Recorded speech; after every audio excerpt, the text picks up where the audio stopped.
Isang malalim na buntong hininga ang pinakawalan ni Elena habang hinahaplos ang kanyang tiyan. 6 na buwan na siyang nagdadalang tao at bawat sipa ng kanyang sanggol ay nagdadala ng kakaibang kagalakan. Ang kanyang mundo ay tila isang perpektong larawan, isang malaking bahay sa Cebu, isang mabuting pamilya, at isang asawang tulad ni Tristan. Si Tristan, ang lalaking pinakasalan niya, ang lalaking pinaniwalaan niyang magiging sandalan niya habang buhay. Malapit na tayong magkita, mahal kong anak, bulong niya. Ang mga matay nakatitig sa kawalan, puno ng pag-asa at pagmamahal. Hindi siya kailanman naghangad ng anumang material na bagay. Ang pamilya Soriano ay mayaman, ngunit mas gusto niya ang tahimik at simpleng buhay. Ang tanging hiling niya ay isang masaya at buong pamilya. Isang matamis na ngiti ang sumilay sa kanyang labi. Ilang minuto pa, narinig niya ang pagbukas ng pinto sa ibaba. Si Tristan na siguro. Bumangon siya at dahan-dahang lumabas ng kwarto. Ngunit bago pa siya makababa sa hagdan, may narinig siyang boses na hindi pamilyar. Isang tinig ng babae, malakas at tila mayabang. "Oh, nandito na pala ako, Tristan," anang boses. "Hindi mo man lang ako sinalubong sa labas?" Napahinto si Elena. Sino yon? Pagkababa niya sa sala, doon niya nakita. Isang babaeng mas bata sa kanya, nakasuot ng maikling damit, nakaupo sa sofa na tila pag-aari niya ang buong lugar. Ang buhok nito ay kulot na kulot at ang makeup nito ay matingkad. Sa tabi nito ay nakatayo si Tristan na may pilit ng ngiti sa labi. "Elena, mahal, si Serena pala," sabi ni Tristan, halatang naiilang. Isang matandang kaibigan. Tiningnan ni Serena si Elena mula ulo hanggang paa at pagkatapos ay ngumiti ng isang nangiting nakakakilabot. "O kaya pala, ikaw ang asawa ni Tristan?" Naging mas matalim ang tingin nito. "Hindi ko akalain na may asawa ka na pala, Tristan, ni hindi mo man lang nabanggit." Kumunot ang noo ni Elena. Anong klaseng matandang kaibigan ito na hindi alam na kasal na ang kaibigan niya? Pilit siyang ngumiti. "Magandang gabi. Pasensya na. Hindi ko alam na may bisita tayo." Tumayo si Serena at lumapit kay Elena. Ang kanyang mga mata ay nanunuot. "Kaya pala, ikaw ang may-ari ng tiyan na yan." Napailing si Elena. Ang babaeng ito ay walang galang. "Sige na, Serena," sabi ni Tristan, halatang naiinis. "Huwag ka nang masyadong magsalita."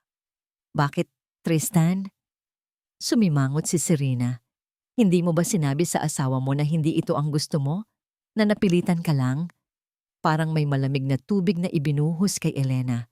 Naramdaman niya ang unti-unting paglamig ng kanyang dugo. Nagpatingin siya kay Tristan na biglang nanlamig ang mga mata. "Serena, ano ba?" Pigil na pigil ang boses ni Tristan. "Oh, bakit? Hindi ba totoo?" Tumawa si Serena ng isang nakakairitang tawa. "Hindi ka ba umangal sa akin na wala kang kalayaan dahil sa kasal at sa batang iyan?" Ang dibdib ni Elena ay tila sinasaksak. Ang kanyang mga kamay ay nanlamig. "Hindi ko maintindihan ang sinasabi mo," sabi ni Elena. Pilit na pinatatatag ang sarili. "Naku, Ma'am Elena," sabi ni Serena, ang tono'y mapanukso. "Ganoon ka ba ka-inosente o nagpapanggap ka lang?" "Serena, lumabas ka na," utos ni Tristan. Ang boses ay puno na ng galit. Ngunit hindi natinag si Serena. Mas lumapit pa ito kay Elena. "Alam mo ba, Ma'am Elena, hindi lang ang pera ng pamilya mo ang habol ni Tristan. May mas malaki pa siyang plano na hindi mo alam." Napailing si Elena. Pilit na ayaw paniwalaan ang kanyang narinig. Hindi, hindi ito totoo. Mahal siya ni Tristan. "Umalis ka na," sigaw ni Tristan. Hinila si Serena palabas ng bahay. Naiwan si Elena na nakatayo, tulala. Ang buong katawan niya ay nanghihina. Ang kanyang puso ay kumalabog ng malakas. Anong ibig sabihin ni Serena? Anong plano? Pilit niyang pinakalma ang sarili. Siguro, selos lang si Serena. Mahal siya ni Tristan at ang bata. Ito ang pamilya nila. Ngunit ang mga salita ni Serena ay paulit-ulit na umalingaw-ngaw sa kanyang isip. Mas pinili niyang umakyat sa kwarto. Ang gabi ay naging isang mahabang paghihintay. Kinabukasan, walang pagbabago si Tristan. Naging mas sweet pa nga ito. Tila gustong makabawi. Huwag kang maniwala sa sinasabi ni Serena. Mahal ko, sabi ni Tristan habang nag-aalmusal sila. Baliw lang ang babaeng yon. Obsessed sa akin. Ngumiti si Elena. Pilit na pinaniwalaan ang asawa. Ngunit sa mga sumunod na araw, tila anino si Serena sa kanilang buhay. Palagi itong nagpapadala ng mga bulaklak, mga regalo kay Tristan. Palaging may rason para magpakita. Isang hapon, habang nagpapahinga si Elena sa kanyang kwarto, narinig niya ang boses ni Tristan na nasa balkonahe, kausap ang isang tao sa telepono.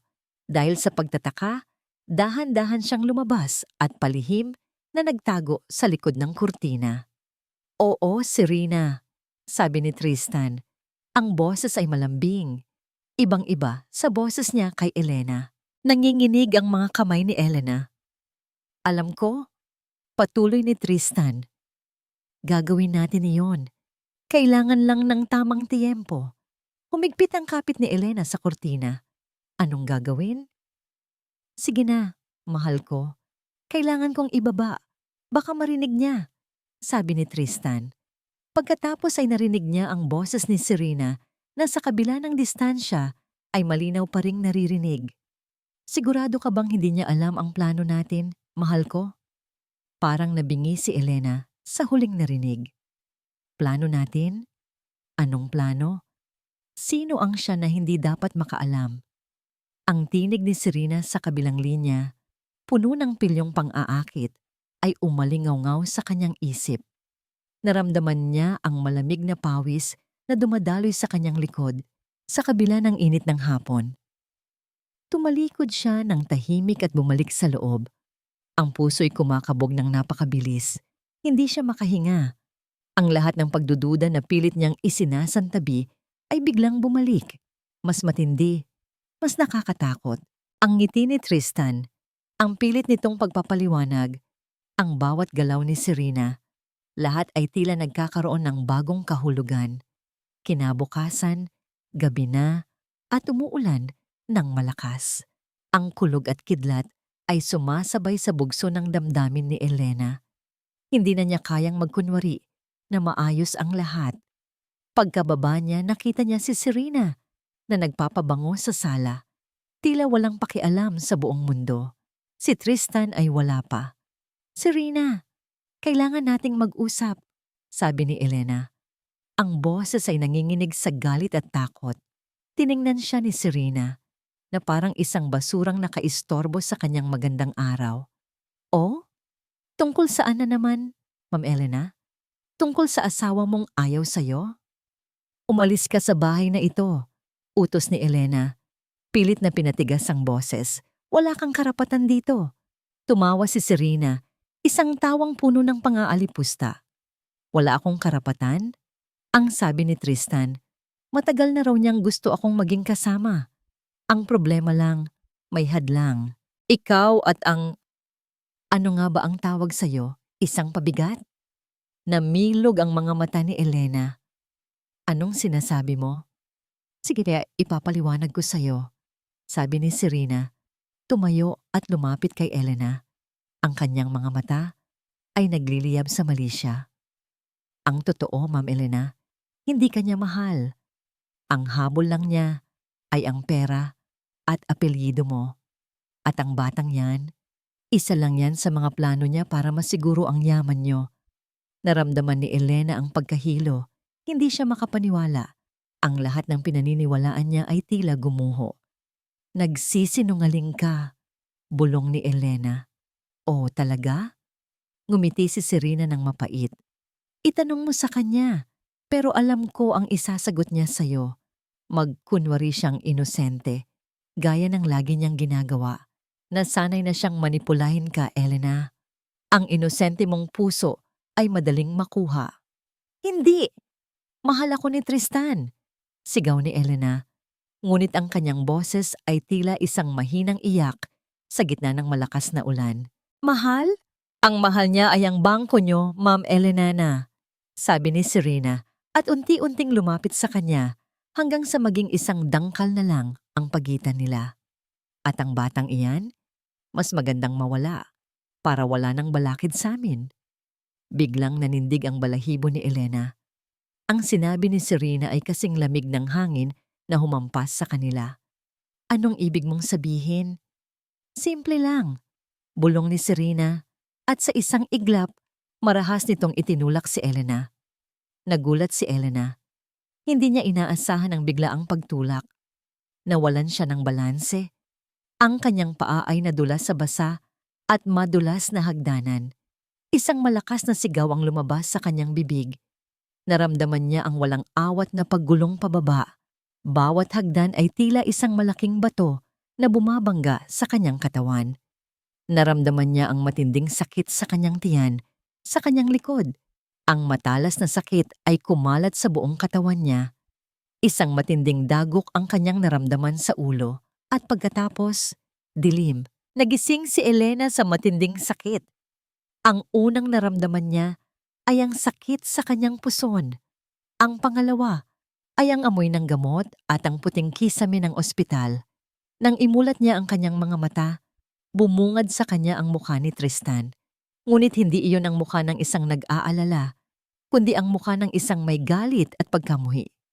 Gumagawa ka lang ng eksena, hindi ba? Malamig na tanong ni Tristan. Ang kanyang mga mata ay walang katinag-tinag. Iyan ba ang paraan mo para kumuha ng atensyon? O mas malaki ang habol mo, pera? Parang binagsakan ng langit si Elena.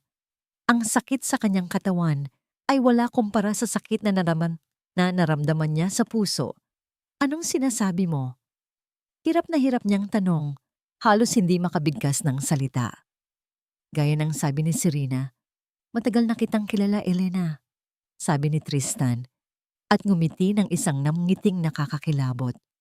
Alam kong gagawin mo ang lahat para makuha ang gusto mo, kahit pa ang magpanggap na naaksidente para lang makuha ang simpatiya ng lahat. Namilog ang mga mata ni Elena.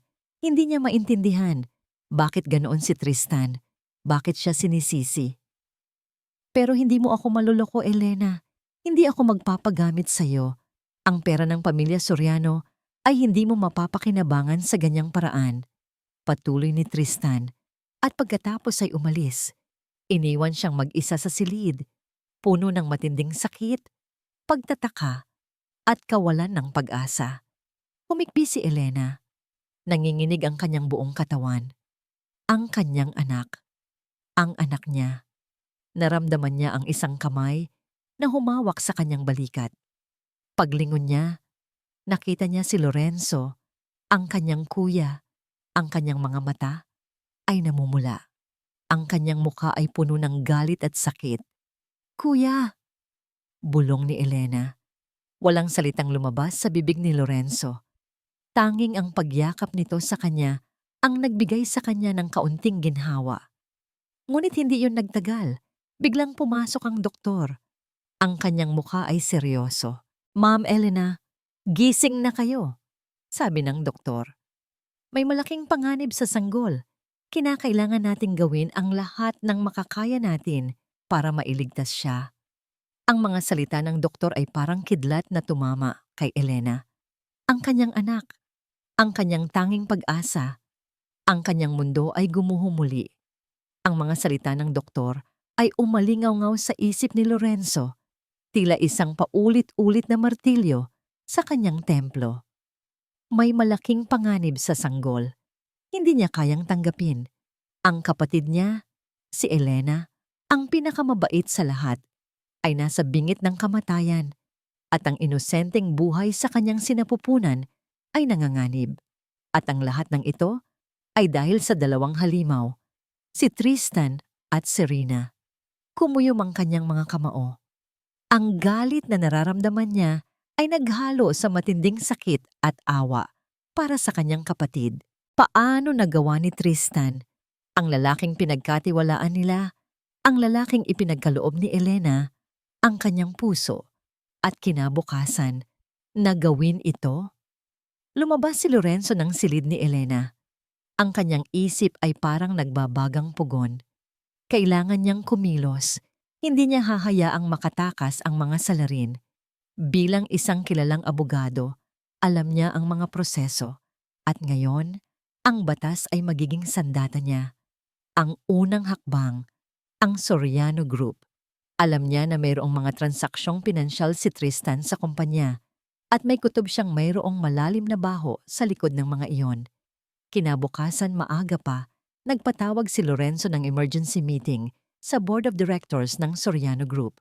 Ang presensya niya bilang isa sa mga pinuno ng pamilya at kinatawan ng kanyang ina na pumanaw na ay sapat na upang maging seryoso ang lahat. May malalim na problema tayo, simulang sabi ni Lorenzo. Ang kanyang boses ay kalmado ngunit may bigat. Ang kalusugan ni Elena at ng kanyang anak ay nasa panganib at mayroon akong matinding hinala na si Tristan at isang babaeng nagngangalang si Rina ang nasa likod nito. Nagkaroon ng bulungan sa silid. Karamihan sa board ay nagulat, ngunit mayroong ilang mga matatandang miyembro na tila may pagtataka sa kanilang mga mata. Bukod doon, patuloy ni Lorenzo, mayroong mga irregularidad sa mga financial records ng kumpanya sa nakalipas na ilang buwan. Mga transaksyon na tila hindi makatwiran at ang mga pondong ito ay konektado sa mga proyekto na sa aking palagay ay pawang katang-isip lamang. Ang matandang presidente ng board, si Don Ramon, ay umubo. Iyan ay isang matinding akusasyon, Lorenzo. May ebidensya ka ba? Wala pa sa ngayon, Don Ramon. Sagot ni Lorenzo. Ngunit meron akong matinding dahilan para maniwalang tama ako. Kaya nga ako narito. Kailangan ko ang buong suporta ng board upang imbestigahan ang bawat sentimo na lumabas sa kumpanya sa ilalim ng pamamahala ni Tristan. Ang desisyon ay malinaw. Kailangan nilang kumilos. Isang internal audit team ang agad na inatasang magsimula ng malalimang imbestigasyon. Samantala, bumalik si Lorenzo sa ospital. Nakita niya si Elena, payat at maputla. Nakatitig sa kisame. Ang kanyang mga mata ay walang buhay. Nakita niya ang sakit sa kaluluwa ng kanyang kapatid.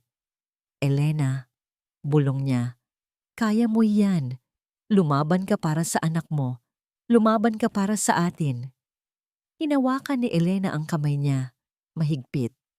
Kuya, natatakot ako. Paano kung wala na ang anak ko? Huwag mong isipin yan, sabi ni Lorenzo. Pilit na pinipigilan ng luha. May awa ang Diyos. At ako, hindi kita pababayaan. Hindi ko sila hahayaan na makatakas. Sa mga sumunod na araw, nagsimulang umikot ang gulong ng hustisya. Ang audit team ay naghukay ng mas malalim. Lumalabas ang mga irregularidad. Hindi lamang 10-10 milyong piso ang nawawala, kundi ang paraan ng pagpapalusot ni Tristan sa mga transaksyon ay napakasalimuot, gamit ang mga shell corporations at peke na mga proyekto. Malinaw na mayroong malalim na pagpaplano sa likod nito. Ngunit ang pinakanakakabahala ay ang pangalawang bahagi ng kanyang investigasyon, ang medical na record ni Elena. Nilapitan ni Lorenzo ang ospital kung saan nagpa-check up si Elena bago ang insidente. Gusto niyang tingnan ang kanyang mga record, lalo na ang mga detalye ng kanyang pagbubuntis. Ngunit sinalubong siya ng isang matigas na pagtanggi mula sa administration. Paumanhin po, Attorney Soriano, sabi ng head nurse. Ngunit ang medical records ni Miss Elena Soriano ay kasalukuyang hindi namin maipakita. Nagkaroon po kami ng insidente kung saan ang ilang personal na impormasyon ng pasyente ay nawala sa aming sistema. Nawala? Uminit ang ulo ni Lorenzo. Anong ibig mong sabihin na nawala? Ang mga medical na record ay sensitibong impormasyon. Paano niyo hahayaang mangyari iyon? Ang head nurse ay yumuko. Halatang natatakot. Pipasensya na po. Iniimbestigahan pa po namin ang bagay na ito. May nag-hack po siguro sa aming sistema. Hindi naniwala si Lorenzo. Mayroong malalim na baho rito. Hindi ito basta hack. Mayroong sadyang nagtago o nagtanggal ng record. Naramdaman niya ang isang malamig na kutob sa kanyang tiyan. Ang medical na record ni Elena, ang insidente kay Serena, ang pananalapi ni Tristan. Lahat ay nagkokonekta. Mayroong isang mas malaking plano sa likod ng lahat ng ito. Paglabas ni Lorenzo ng ospital, ang kanyang cellphone ay biglang nagring. Isang unknown number. Nag-alinlangan siya, ngunit sinagot pa rin. Ang boses sa kabilang linya ay mahina, parang bulong at nag-aalangan. Attorney Soriano, ikaw po ba ang kapatid ni Elena Soriano? Oo, ako nga. Sino to? Hindi po ako pwedeng magpakilala, pero may gusto akong sabihin sa inyo. Patuloy ng boses. Ang hinahanap mo ay hindi lang tungkol sa pera, kundi sa isang buhay. Isang buhay na nais nilang wakasan. Mag-ingat po kayo. At hanapin niyo ang mga lumang empleyado ng ospital. Mayroon silang alam. Pagkatapos nito, namatay ang tawag. Napahigpit ang hawak ni Lorenzo sa telepono. Ang mga huling salita ng caller ay tila nagbigay ng bagong direksyon sa kanyang investigasyon. Isang buhay na nais nilang wakasan. Ang anak ni Elena. Hindi lang pala pera ang habol ni Tristan. May mas malalim pa ni Ban. Ang mga salita ng caller ay hindi nawala sa isip ni Lorenzo. Isang buhay na nais nilang wakasan. At ang huling pahiwatig, hanapin niyo ang mga lumang empleyado ng ospital. Mayroong kaunting pag-asa na naramdaman si Lorenzo sa gitna ng matinding pag-aalala. Hindi siya nag-aksaya ng oras. Ginamit niya ang kanyang koneksyon bilang abogado upang makakuha ng listahan ng mga dating empleyado sa ospital. Ilang pangalan ang lumabas at isa sa kanila ang agad na nakakuha ng kanyang atensyon. Si Aling Nena, isang matandang yaya na nagretiro ilang buwan na ang nakalipas dahil sa sakit. Kilala siya sa kanyang pagiging matapat at mapagkakatiwalaan. Isang hapon, pumunta si Lorenzo sa maliit na bahay ni Aling Nena sa isang liblib na barangay. Nakita niya ang matanda, payat ngunit may matatalas pa ring mga mata na nagdidilig ng kanyang mga halaman. Aling Nena, ako po si Attorney Lorenzo Soriano. Kapatid po ako ni Elena. Panimula ni Lorenzo. Magalang na yumuko. Nagulat si Aling Nena. Ay, attorney, ano pong maitutulong ko sa inyo? Ngunit sa kanyang mga mata, mayroong takot. Aling Nena, may gusto po sana akong itanong tungkol sa nangyari kay Elena. Sabi ni Lorenzo. Mayroon po bang kakaiba bago pa siya maaksidente? May napansin po ba kayo sa kanyang medical records? Nag-alinlangan si Aling Nena. Tila naghahanap ng tamang salita. Attorney, delikado po ang mga bagay na yan. Delikado para sa inyo o para sa kanila?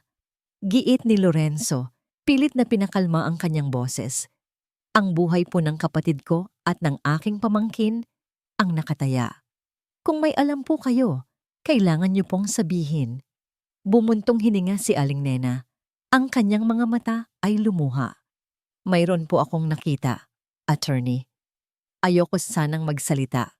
Pero, konsensya ko na po ang nakataya. Sinimulang ikwento ni Aling Nena ang kanyang nakita.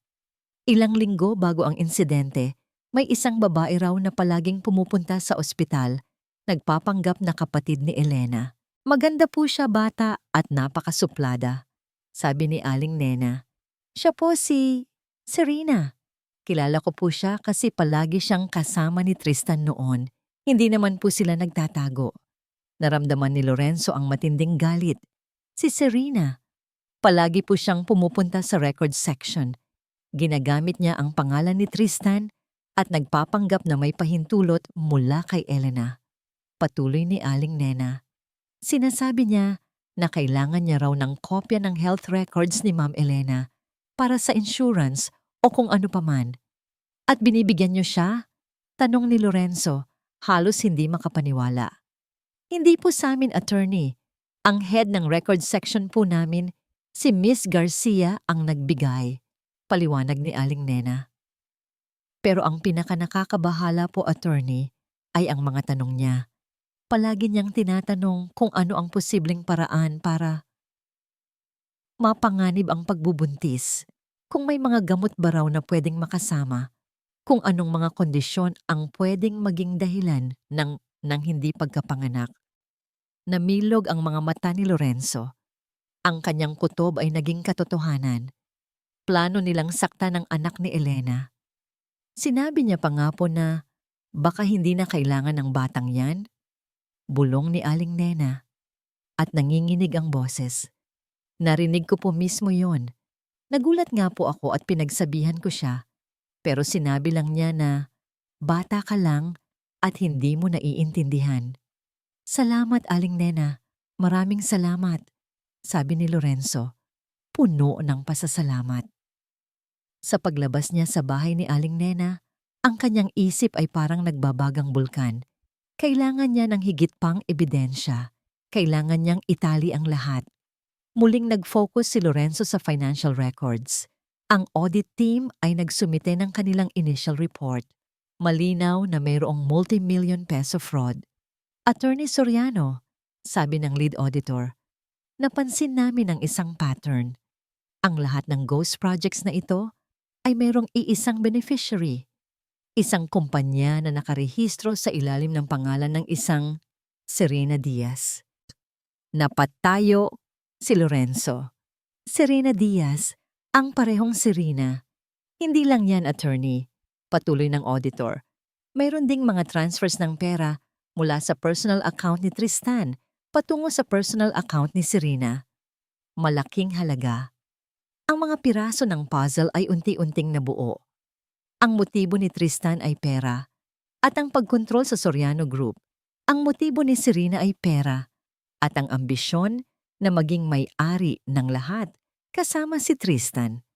At ang bata ni Elena, isang sagabal. Nagpasya si Lorenzo na maghukay pa sa nakaraan ni Tristan at Serena.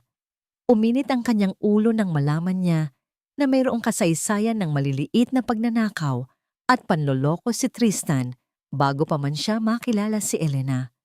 Nagawa nitong linisin ang kanyang records, ngunit mayroon pa ring mga bakas. At si Serena? Hindi lamang siya isang simpleng kabit. Mayroon siyang sariling criminal record na konektado sa isang property scam sa Cavite. Isang taong handang gawin ang lahat para sa pera.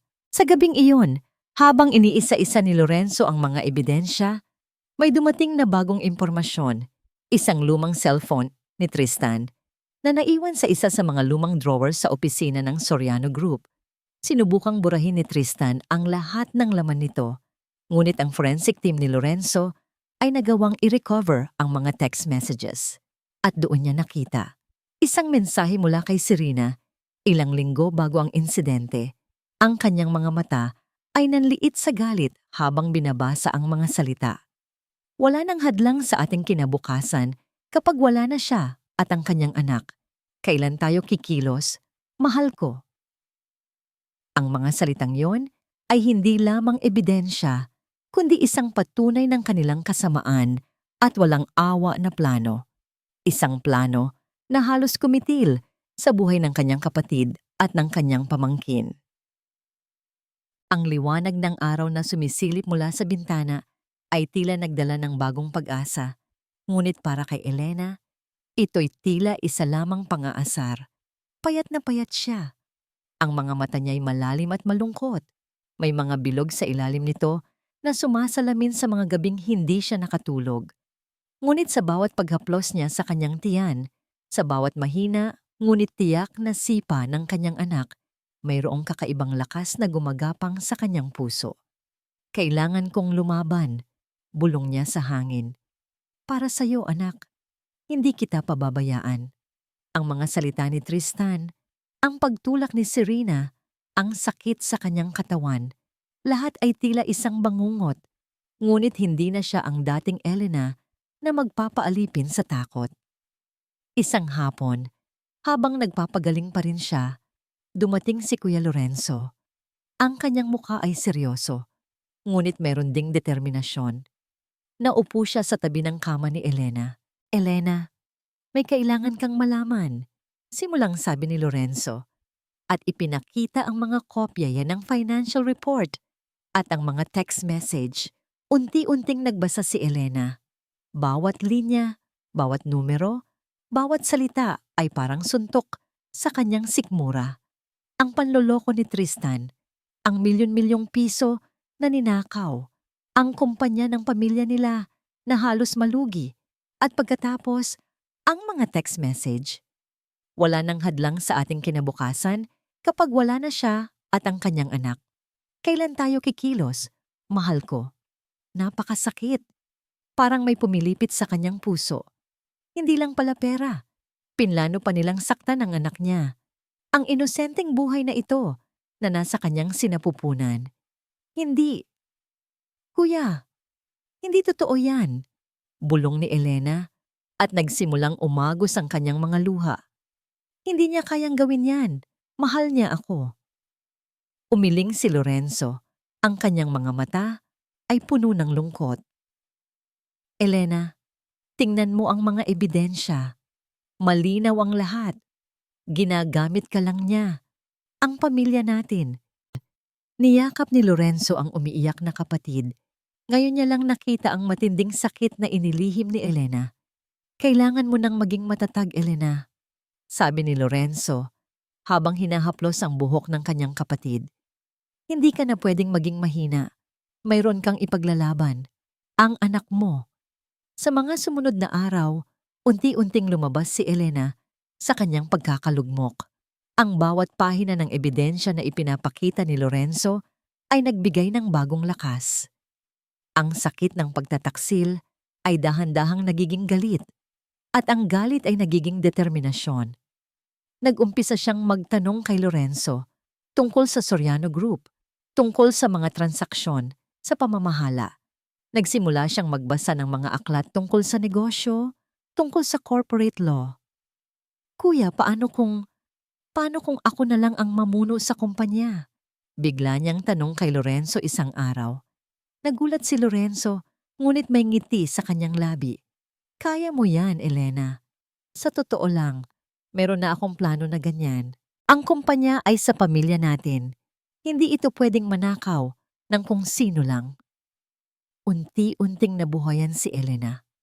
Ang kanyang katawan ay humihina pa, ngunit ang kanyang isip ay nagiging matalas. Ang kanyang puso ay nagiging matigas. Isang gabi, habang nagpapahinga siya, biglang nagkaroon siya ng panaginip. Nakita niya ang kanyang ina na matagal nang pumanaw. Nakangiti ito, ngunit may bakas ng lungkot sa kanyang mga mata. Tinuro ng kanyang ina ang isang lumang kahon na nakatago sa itaas ng aparador sa lumang kwarto nito. Hindi niya maintindihan kung bakit ganoon ang panaginip niya, ngunit malinaw ang imahe ng kahon. Kinabukasan, kinausap niya si Lorenzo. Kuya, pwede mo bang papuntahin ang mga tao sa lumang bahay? Gusto kong ipahanap ang isang lumang kahon sa kwarto ni Mama. Nagtataka si Lorenzo, ngunit pumayag pa rin. Pagkalipas ng ilang oras, dinala ni Lorenzo ang isang lumang kahon na nababalutan ng alikabok. Ito ba yung sinasabi mo? Tanong ni Lorenzo. Tumango si Elena. Dahan-dahan niyang binuksan ang kahon. Sa loob nito ay mayroong mga lumang litrato, mga relos, at isang tumpok ng mga lumang sulat. Kinuha ni Elena ang mga sulat ng kanyang ina. Dahan-dahan niyang binuksan ang isa at nagsimulang magbasa. Ito ay isang personal na talaarawan na isinulat ng kanyang ina sa mga panahong bata pa si Elena. Ang mga pahina ay dilaw na at ang tinta ay kumupas na. Mahal kong diary, basa niya. Pakiramdam ko ay nag-iisa ako sa laban na ito. Ang pagtataksil ng aking asawa ay parang isang patalim na sumaksak sa aking puso. Ngunit kailangan kong maging matatag para sa aking mga anak. Kailangan kong manahimik para hindi masira ang pangalan ng pamilya. Napahinto si Elena. Ang kanyang ina? Naranasan din ba niya ang ganitong pagtataksil? Binasa niya ang susunod na sulat. Ang pagtataksil ay tila paulit-ulit, ngunit ang kanyang ina ay mas pinili ang katahimikan. Nagsisisi ako. Basa niya sa huling bahagi ng sulat ng kanyang ina. Nagsisisi ako na hindi ko ipinaglaban ang aking sarili. Nagsisisi ako na hinayaan ko ang takot na lamunin ako. Sana, kung magkaroon ka ng kaparehong sitwasyon, anak ko, huwag kang matakot. Ipaglaban mo ang iyong sarili. Ipaglaban mo ang iyong dangal. Niyakap ni Elena ang mga sulat. Ang kanyang mga mata ay puno ng luha. Ngayon niya naintindihan. Ang panaginip. Ang kanyang ina ay tila nagbibigay sa kanya ng mensahe. Isang lakas. Isang hamon. Huwag kang matakot. Ipaglaban mo ang iyong sarili. Ang sulat ng kanyang ina ay naging apoy na nagpaalab sa puso ni Elena. Ngunit para kay Lorenzo, ito ay karagdagang dahilan upang mas lalong maging matigas. Ang kanyang pamilya ay paulit-ulit na niloloko. Sapat na! Naging abala si Lorenzo sa paghahanda para sa kaso. Alam niya na hindi ito magiging madali. Si Tristan, sa kabila ng kanyang kasakiman, ay isang tuso. Si Serena, isang dalubhasa sa panloloko. Isang linggo bago ang nakatakdang pagdinig sa korte, nagpatawag ng huling mediation si Lorenzo.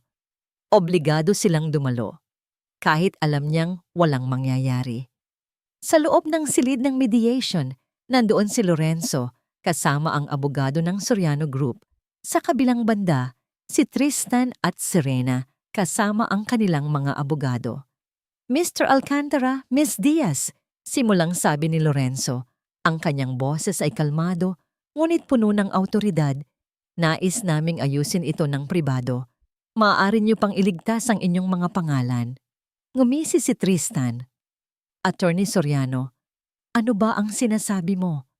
Wala kaming kasalanan. Wala kaming dapat ayusin. Talaga? Umiling si Lorenzo. Paano ang 10-10 milyong piso na nawawala sa Soriano Group? At ang mga ghost projects na ito na konektado sa kumpanya ni Miss Diaz. Nagsimulang mamutla si Tristan at Serena, ngunit mabilis silang nakabawi. Iyan ay mga gawa-gawa lang, Attorney Soriano. Sabi ni Serena, ang kanyang boses ay nanginginig, ngunit pilit na nagpapakatatag.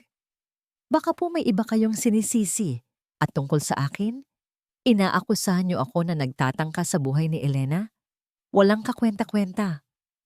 Mayroon kaming ebidensya, sabi ni Lorenzo. Medical records ni Elena, mga text messages, testimonya ng mga nakakita sa iyo, Miss Diaz, na nagtatanong tungkol sa kung paano makakasama ang pagbubuntis. At meron din kaming ebidensya ng pagbabago sa medical records ni Elena pagkatapos ng insidente. Nagkatinginan si Tristan at Serena. Ang kanilang mga mata ay puno ng takot. Kung patuloy kayong magsisinungaling, Mr. Alcantara at Miss Diaz, sabi ni Lorenzo, siguraduhin niyo lang na handa kayo sa matinding laban sa korte dahil ang mga ebidensya namin ay sapat na upang ibulid kayo sa piitan sa loob ng matagal na panahon. Tumayo si Tristan. Attorney Soriano, huwag mong subukang takutin kami. Hindi mo kami kilala. Mayroon kaming sariling proteksyon. Huwag mong galawin ang isang taong kaya kang ibagsak. Ngumisi si Serena. Oo nga, attorney. May mga kaibigan kami na may mata sa lahat ng dako. Ingat ka lang. Baka may mangyaring masama sa pamilya mo. Ang banta ay malinaw. Hindi natinag si Lorenzo. Ang korte na ang bahala sa inyo. Sa labas ng silid, nagtipon ang forensic team ni Lorenzo. Ang isang detalye ang nakakuha ng kanyang atensyon. Ang doktor ni Tristan, si Dr. Reyes. Si Dr. Reyes ang nag-asikaso kay Elena pagkatapos ng aksidente at siya rin ang nagbigay ng preliminary report na nagsasabing aksidente lang ang nangyari at walang foul play. I-cross-check niyo ang lahat ng records ni Dr. Reyes. Utos ni Lorenzo. Lahat ng pasyente niya Lahat ng transaksyon sa bank account niya, lahat ng koneksyon niya kay Tristan at Serena. Ilang araw ang lumipas.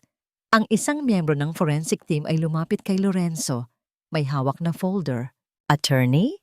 Meron po kaming nakita, sabi ng miyembro. Si Dr. Reyes, merong malaking transfer ng pera mula sa isang account na konektado kay Serena Diaz ilang araw pagkatapos ng aksidente ni Ma'am Ellen. At hindi lang yan, patuloy ng miyembro. Mayroon kaming natagpuang ebidensya na binago ni Dr. Reyes ang ilang detalye sa medical record ni Elena. Ang initial assessment niya ay mayroon talagang pagkabahala sa sanggol, ngunit binago niya ito at ginawang minor injuries lang. Napakasama.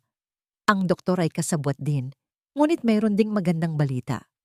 May nag-email po sa amin, attorney, sabi ng isang legal assistant, isang dating sekretarya ni Mr. Alcantara, na terminate daw po siya ng hindi makatarungan. May gusto siyang ibunyag. Kinabukasan, nakaharap ni Lorenzo ang dating sekretarya ni Tristan, si Miss Cruz. Ang babae ay galit na galit kay Tristan. Alam ko ang lahat ng kalokohan niya, Attorney Soriano. Sabi ni Miss Cruz, ang kanyang boses ay puno ng puot. Lagi niya akong inuutusan na magsinungaling, na ayusin ang mga papeles, na magpanggap na may mga pulong siya na wala naman. At ang mga pera, ang daming pera na lumalabas na hindi ko maintindihan. Ibinigay ni Miss Cruz ang isang USB drive. Nandyan po ang lahat ng kopya ng mga financial records na pineke niya, attorney. At meron ding mga email conversations niya kay Serena. Pinagtatawanan pa nga po nila si Ma'am Elena. Sinasabing napaka-inosente raw. Naramdaman ni Lorenzo ang matinding galit habang binabasa ang mga email. Ngunit kasabay nito, mayroong malaking pag-asa. Ang ebidensya ay kumpleto na. Nang gabing iyon, habang inaayos ni Lorenzo ang lahat ng papeles, biglang nag-ring ang kanyang cellphone. Isang unknown number na naman. Pagkasagot niya, isang boses ng lalaki ang nagsalita. Puno ng banta. Attorney Soriano, huwag kang makialam sa hindi mo negosyo kung ayaw mong may mangyaring masama sa pamilya mo. May mga mata kami sa lahat ng dako. At kasama ng mensahe, merong isang larawan na ipinadala. Isang larawan ni Elena nakahiga sa kanyang kama sa ospital habang natutulog. Nanindig ang balahibo ni Lorenzo. May sumusubaybay kay Elena. Hindi lang sila nagbabanta, kumikilos din sila. Ito ay digmaan. Ang larawan ni Elena sa kanyang telepono ay tila isang malamig na kamay na humaplos sa puso ni Lorenzo. May sumusubaybay sa kanyang kapatid. Ang banta ay hindi lamang sa kanya, kundi sa buong pamilya. Hindi ito simpleng kaso ng pandaraya. Ito ay isang laro ng buhay at kamatayan. Para kay Elena, ang mga araw sa ospital ay isang labanan sa pagitan ng pag-asa at desperasyon. Sa bawat gabi, nararamdaman niya ang matinding takot para sa kanyang anak. Paano kung hindi siya kayang protektahan? Paano kung magtagumpay si Tristan at Serena sa kanilang masamang balak? Niyakap niya ang lumang sulat ng kanyang ina. Ang bawat salita ay parang sariwang hangin sa kanyang baga. Huwag mong hayaang lamunin ka ng takot, anak ko. May lakas ka na hindi mo pa nakikita at iyan ang magliligtas sa iyo. Naalala niya ang mga kwento ng kanyang ina. Isang babaeng tahimik ngunit mayroong matinding paninindigan. Ang kanyang ina ay nagpasiyang manahimik noon para protektahan ang pamilya. Ngunit ngayon, nakita niya ang matinding pagsisisi sa mga mata ng kanyang ina sa kanyang mga sulat. Hindi niya hahayaang mangyari iyon sa kanya. Hindi niya hahayaang maging biktima. Isang araw, bumisita si Lorenzo sa kanya. Ang kanyang mukha ay puno ng pag-aalala. Ikinuwento niya ang tungkol sa mga banta na natatanggap niya at ang tungkol sa larawan ni Elena. Elena, kailangan nating mag-ingat, sabi ni Lorenzo. Delikado na ito. Baka kailangan kitang ilipat sa mas ligtas na lugar. Naramdaman ni Elena ang pagkahilo. Ang mundo ay tila lumiliit sa paligid niya. Ang lahat ng pag-asa na naramdaman niya ay tila nawala. Isang matinding takot ang sumakop sa kanyang puso. Paano kung hindi niya kayang ipaglaban ang anak niya? Paano kung totoo ang mga sinasabi ni Serena na siya ay mahina at inosente? Tiningnan niya ang kanyang tiyan na ngayon ay mas malaki na. Ang kanyang anak, ang tanging dahilan niya para lumaban. Kuya, sabi ni Elena, ang kanyang boses ay mahina. Hindi ako aalis. Hindi ko sila hahayaang manalo. Hindi ako susuko. Nagulat si Lorenzo sa tibay ng loob ng kanyang kapatid. Ngunit nakita niya ang determinasyon sa mga mata ni Elena. Isang determinasyon na hindi niya nakita kailanman. Pero Elena, delikado ka, giit ni Lorenzo. Mas delikado ako kung mananahimik ako, kuya, sagot ni Elena. Hindi ko hahayaang maulit ang nangyari kay mama. Kung sinaktan nila ako at sinubukan nilang saktan ang anak ko, dapat silang magbayad. Sa mga sumunod na oras, naging matindi ang pag-iisip ni Elena. Naramdaman niya ang lahat ng kanyang pagkalugi, ang kanyang asawa, ang kanyang pagtitiwala, halos ang kanyang anak. Ito ang kanyang all is lost moment, isang punto kung saan tila wala ng pag-asa. Ngunit sa gitna ng desperasyon, muling lumitaw ang mga salita ng kanyang ina at ang sipa ng kanyang anak. Pinikit niya ang kanyang mga mata at huminga ng malalim. Ang bawat paghinga ay tila nagpapakawala ng lahat ng takot sa kanyang katawan. Pagmulat niya, mayroong kakaibang kinang sa kanyang mga mata. Hindi ito luha. Ito ay apoy. Apoy ng galit, apoy ng pagmamahal, at apoy ng paghihiganti. Kinuha niya ang salamin at tiningnan ang kanyang sarili. Isang payat na babae, may bilog sa ilalim ng mga mata. Ngunit sa likod ng pagod na mukha, naroon ang isang bagong Elena. Isang babaeng hindi natakot. Isang babaeng handang lumaban. Hindi na ako magtatago. Bulong niya sa sarili.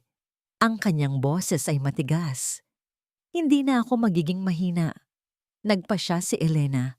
Siya ay pupunta sa korte.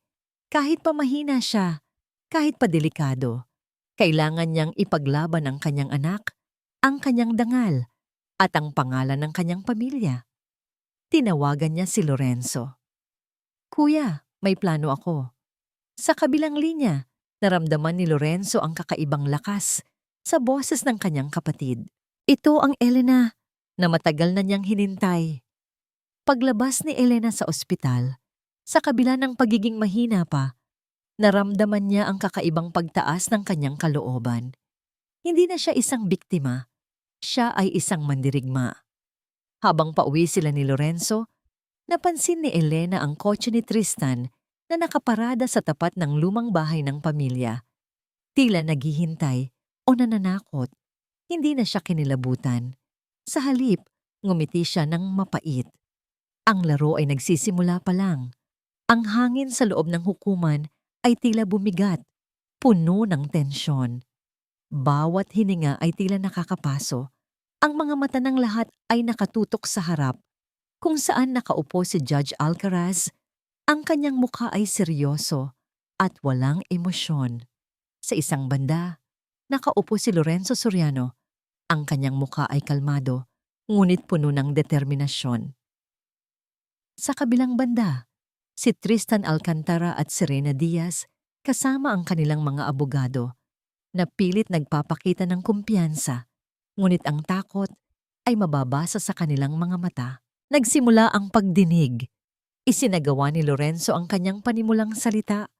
Malinaw at matalas, inilatag ang mga akusasyon laban kay Tristan at Serena.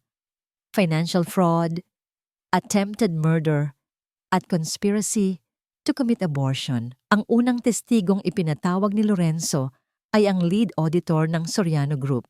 Isinalaysay niya ang lahat ng irregularidad sa pananalapi, ang mga ghost projects at ang milyon-milyong piso na nailipat sa mga account na konektado kay Serena. Sa madaling salita, Ginoo, tanong ni Lorenzo, nalugi ba ang Soriano Group dahil sa mga transaksyon ni Mr. Alcantara? Opo, attorney, sagot ng auditor. Kung hindi ito nasaktuhan, tuluyan po sanang babagsak ang kumpanya. nagkaroon ng bulungan sa silid. Sunod, ipinatawag si Miss Cruz, ang dating sekretarya ni Tristan. Malakas niyang isinalaysay ang lahat ng nalalaman niya tungkol sa pandaraya ni Tristan at ang pagtatago ng mga dokumento. Ibinunyag din niya ang mga email na nagpapakita ng pagpaplano ni na Tristan at sa Serena. Nagkakaroon po sila ng mga usapan tungkol sa paglilinis ng landas para sa kanilang kinabukasan at kasama po doon ang pagpapaalis kay Ma'am Elena at sa kanyang anak. Matapang na pahayag ni Miss Cruz. Nagsimulang mamutla si Tristan at Serena. Ang kanilang mga abogado ay pilit na inire-reject ang mga testimonya, ngunit ang mga ebidensya ni Lorenzo ay solid. Ipinatawag si Dr. Reyes, ang doktor ni Tristan. Pilit nitong pinaninindigan na aksidente lang ang nangyari kay Elena at walang anumang masamang balak. Doktor, tanong ni Lorenzo, mayroon po ba kayong natanggap na anumang pabor o pera mula kay Mr. Alcantara o Miss Diaz pagkatapos ng insidente ni Ma'am Elena? Wala po. Mariing tanggi ni Dr. Reyes, ngunit ang kanyang boses ay tila nanginginig. Talaga po? Ngumiti si Lorenzo. Ipinapakita po ng aming ebidensya na mayroong malaking halaga ng pera na nailipat mula sa account ni Miss Diaz patungo sa inyong bank account. 2 araw pagkatapos ng aksidente ni Ma'am Ella. Maipapaliwanag niyo po ba yon? Nanlaki ang mga mata ni Dr. Reyes. Nagsimula siyang pawisan. Bigla, bumukas ang pinto ng hukuman. Ang lahat ay napatingin. Isang babae, may edad na, nakasuot ng nurse uniform, ang dahan-dahang lumakad patungo sa witness stand. Siya si Aling Nena, ang dating yaya sa ospital. Ngunit hindi siya ang importanteng saksi na magpapabagsak sa kanila. Sumenya si Lorenzo sa isang bailiff. Ipinapatawag ko po ang susunod na testigo at doon nagkaroon ng twist. Isang babaeng nakasuot ng puting uniforme, mas bata kay Aling Nena, ngunit may bakas ng takot sa kanyang mukha, ang lumapit. Siya si Miss Santos, ang head nurse sa records section ng ospital na matagal nang nag-alinlangan. Gusto ko pong magtestigo, bulong ni Miss Santos. Ang kanyang boses ay halos hindi marinig. Miss Santos? Sabi ni Lorenzo. May alam po ba kayo tungkol sa pagbabago ng medical records ni Ma'am Elena? At tungkol sa kung sino ang nagtangkang kumuha ng impormasyon tungkol sa pagbubuntis niya?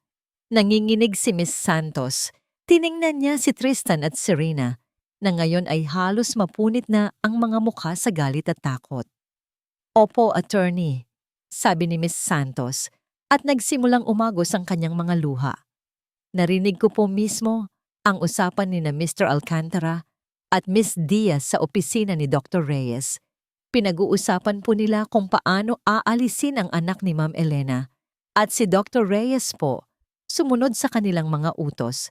Si Serena Diaz po ang nagbayad kay Dr. Reyes para palitan ng records.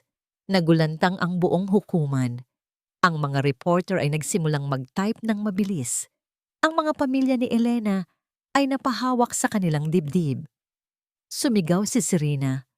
Nagsisinungaling siya. Pinilit lang siya ng Attorney Soriano. Ngunit huli na.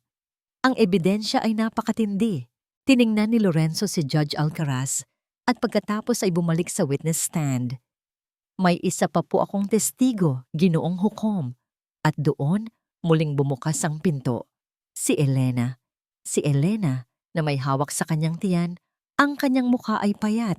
Ngunit merong kakaibang ganda at lakas na nagniningning sa kanyang mga mata.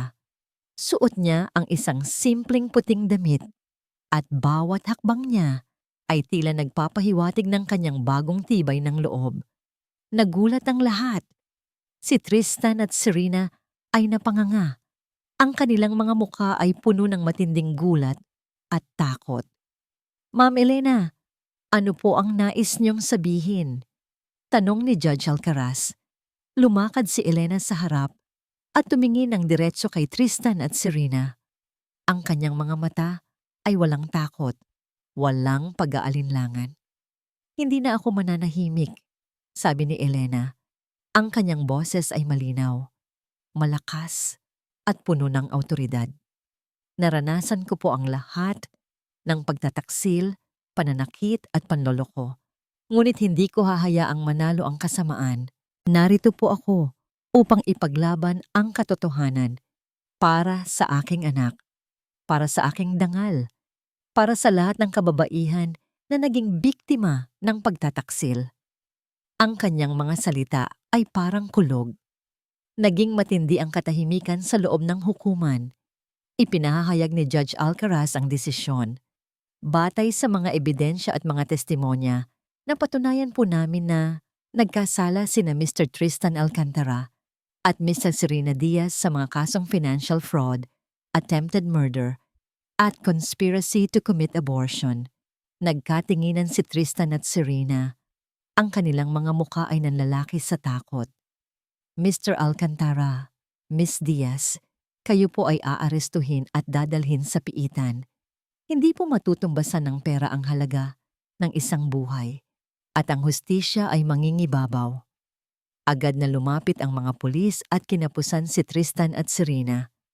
Habang kinakapusan, tumingin si Tristan kay Elena. Ang kanyang mga mata ay puno ng pagkamuhi at poot. Ngunit hindi natinag si Elena. Sa sandaling iyon, naramdaman ni Elena ang isang matinding kirot sa kanyang puson. Isang kakaibang init ang kumalat sa kanyang katawan. Naramdaman niya ang basa sa kanyang hita. Nanlaki ang kanyang mga mata. Ang tubig ay pumutok. Sa gitna ng kaguluhan, sa gitna ng pagwawagi ng hustisya, si Elena ay manganganak na. Ang sakit ay kumalat ng mabilis, mas matindi kaysa sa anumang sakit na naramdaman niya noon. Ngunit sa bawat kirot, mayroong kakaibang pag-asa. Ito ang simula ng isang bagong buhay, hindi lamang para sa kanya, kundi para sa kanyang anak. Manganganak na po ako, sigaw ni Elena. Ang kanyang boses ay halo-halo ng sakit at matinding takot. Mabilis na kumilos si Lorenzo. Dalhin siya sa ospital. Sa gitna ng kaguluhan, mabilis na isinugod si Elena sa ospital. Ang mga reporter ay sumusunod sa kanila. Ang bawat galaw ay kinukuhanan. Ngunit sa mga oras na yon, wala nang mahalaga kay Elena, kundi ang kanyang anak. Sa delivery room, lumaban si Elena. Sa bawat hiyaw, sa bawat pagtulak, nararamdaman niya ang presensya ng kanyang ina, ang lakas ng kanyang pagmamahal para sa kanyang anak. Sa labas ng delivery room, naghihintay si Lorenzo. Ang kanyang puso ay puno ng pag-aalala. Ilang oras ng matinding laban, isang malakas na yak ng sanggol ang umalingaw-ngaw sa buong silid.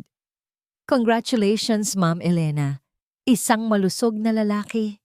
Masayang sabi ng doktor. Naramdaman ni Elena ang matinding pagod. Ngunit ang pagod na yon ay napalitan ng isang kakaibang ligaya nang ilagay ang kanyang anak sa kanyang dibdib. Isang malusog, magandang sanggol na lalaki na may malalaking mata at malambot na balat. Niyakap niya ang kanyang anak.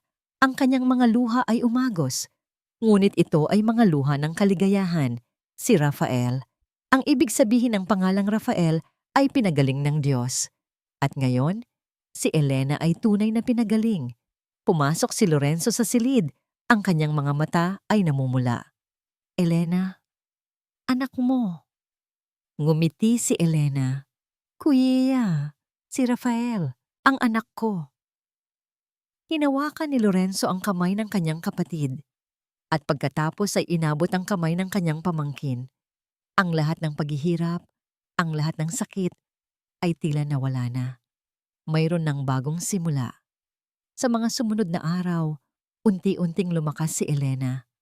Ang kanyang anak ang naging inspirasyon niya. Ang mga sulat ng kanyang ina ang naging gabay niya. Isang linggo pagkatapos ng panganganak, nagpatawag si Elena ng isang pagpupulong sa Board of Directors ng Soriano Group. Sa kanyang tabi ay si Lorenzo, na ngayon ay buong pagmamalaki sa kanyang kapatid. Alam kong nagulat kayo sa aking pagdalo. Simulang sabi ni Elena, ang kanyang boses ay kalmado at puno ng awtoridad. Ngunit kailangan nating linawin ang lahat. Ang Soriano Group ay hindi magiging bahagi ng anumang ilegal na gawain. Ang pangalan ng aming pamilya ay hindi pwedeng dungisan. Tiningnan niya ang bawat miyembro ng board. Mula ngayon, ako ang magiging bagong CEO ng Soriano Group.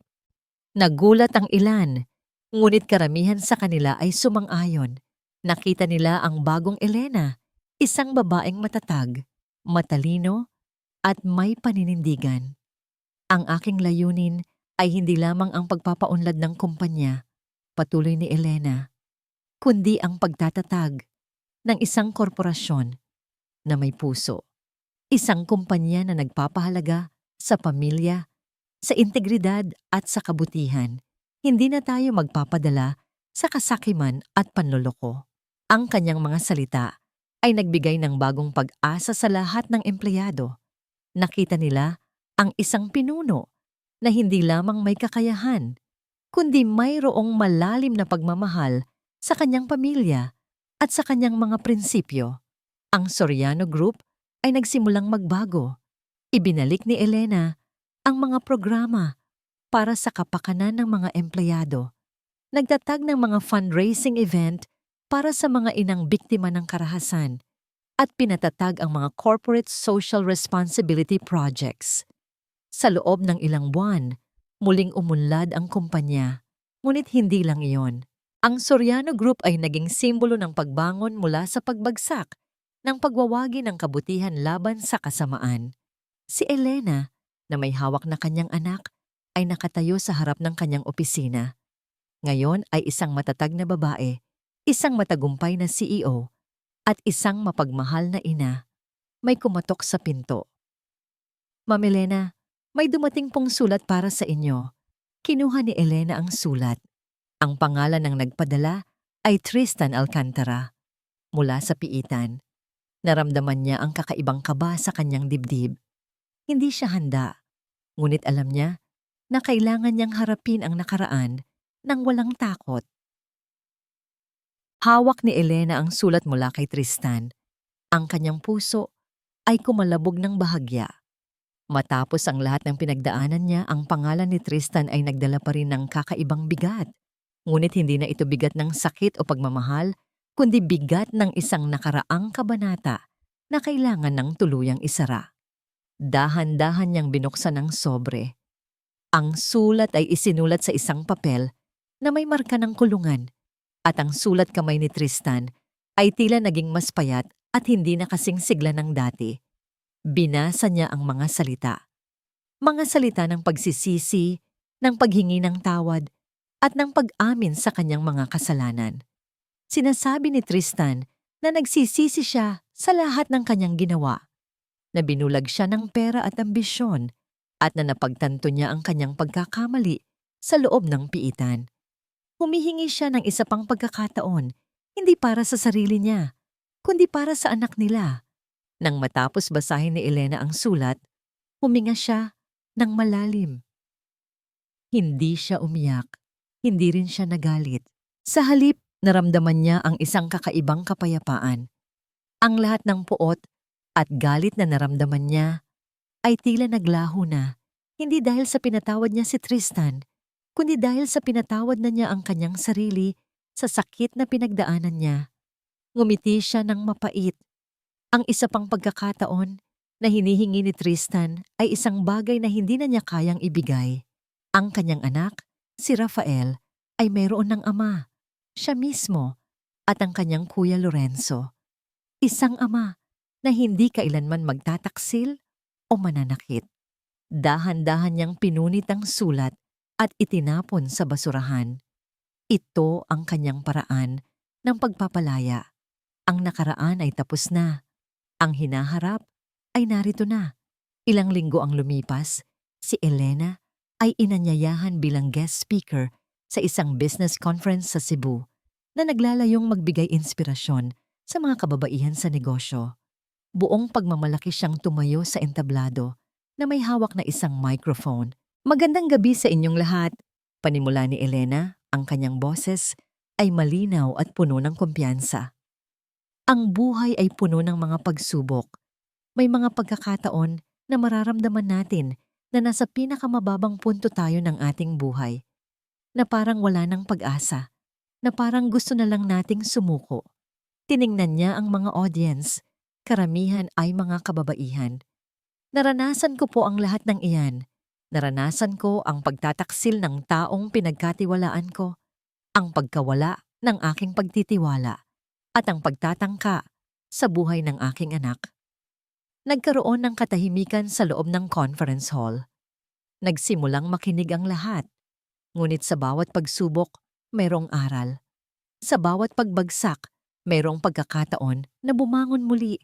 Mas matatag, mas matalino, mas malakas. Patuloy ni Elena. Hindi natin kailangan ng sinuman para bigyan tayo ng halaga.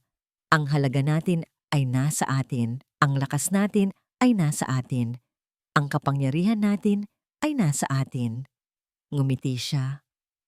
Nakalimutan ko sandali iyon. Ngunit dahil sa aking anak, dahil sa aking pamilya, at dahil sa aking sarili, napagtanto ko ang tunay na kapangyarihan ng isang babae.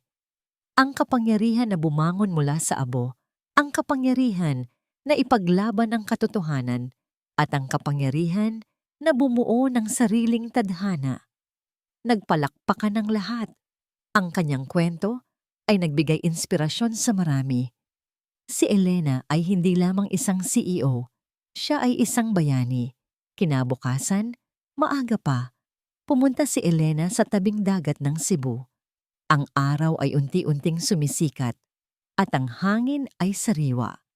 Hawak niya si Rafael sa kanyang bisig. Ang kanyang anak ay mahimbing na natutulog. Tiningnan ni Elena ang malawak na karagatan, ang asul na tubig na nagpapahiwatig ng walang katapusang pag-asa. Ang kanyang buhay ay parang karagatan na ito. Mayroong mga bagyo at alon, ngunit pagkatapos ng lahat, naroon pa rin ang kapayapaan at ang bagong umaga. Hinaplos niya ang buhok ng kanyang anak. Anak, sana kapag lumaki ka, maging matapat ka, maging matapang, at laging tandaan na ang tunay na lakas ay nasa pagmamahal at kabutihan, hindi sa pera o kapangyarihan. Ang kanyang puso ay puno ng kapayapaan at kaligayahan. Alam niya na hindi lang siya nakaligtas sa isang bangungot. Siya ay muling isinilang, isang reyna sa sarili niyang kaharian. Ang kanyang kwento ay hindi lamang tungkol sa sakit at pagtataksil, kundi tungkol sa pagbangon, sa pagpapatawad sa sarili, at sa paghahanap ng tunay na kahulugan ng kaligayahan. Ang buhay ay isang paglalakbay, at si Elena, kasama ang kanyang anak sa kanyang bisig, ay handa na sa bawat hakbang nito. At dito nagtatapos ang kwento ni Elena. Isang paglalakbay na puno ng pagsubok, pagtataksil, ngunit higit sa lahat, pagbangon. Isang mainit at taos-pusong pasasalamat po sa inyong lahat na sumama sa amin sa bawat kabanata, sa bawat pagluha, at sa bawat pagngiti ni Elena. Ang inyong suporta at pakikinig ang nagbibigay buhay sa bawat salita at ang nagbibigay inspirasyon sa amin na bumuo ng mga kwentong patuloy na magpapahalaga sa ating kultura at damdamin. Ang paglikha ng kwentong ito ay isang malalim na karanasan para sa akin. Habang isinusulat ko ang bawat eksena, naramdaman ko ang bawat sakit at ligaya ni Elena. Ang kanyang paglalakbay mula sa isang inosenteng asawa hanggang sa isang matatag na ina at pinuno ay isang patunay na ang lakas ng isang babae ay walang katapusan. Sa kabila ng mga pagsubok, ang pag-asa ay laging naroon at ang kakayahang magpatawad, hindi para sa iba, kundi para sa sarili, ang siyang tunay na nagpapalaya. Sa nangyana, ang kwento ni Elena ay nag-iwan ng isang marka sa inyong mga puso. Naway naramdaman ninyo ang mensahe na ang pag-ibig ay hindi lamang tungkol sa romansa, kundi sa pagtitiwala, sa paglaban para sa katotohanan, at sa paghahanap ng sariling kapayapaan at kaligayahan. Ang bawat isa sa atin ay mayroong kakayahang bumangon kahit gaano pa kahirap ang pinagdaanan. Muli, maraming salamat po sa inyong mainit na pagtanggap. Nais ko pong marinig ang inyong mga saloobin at damdamin. Ano ang pinakamahalagang aral na inyong nakuha mula sa kwentong ito?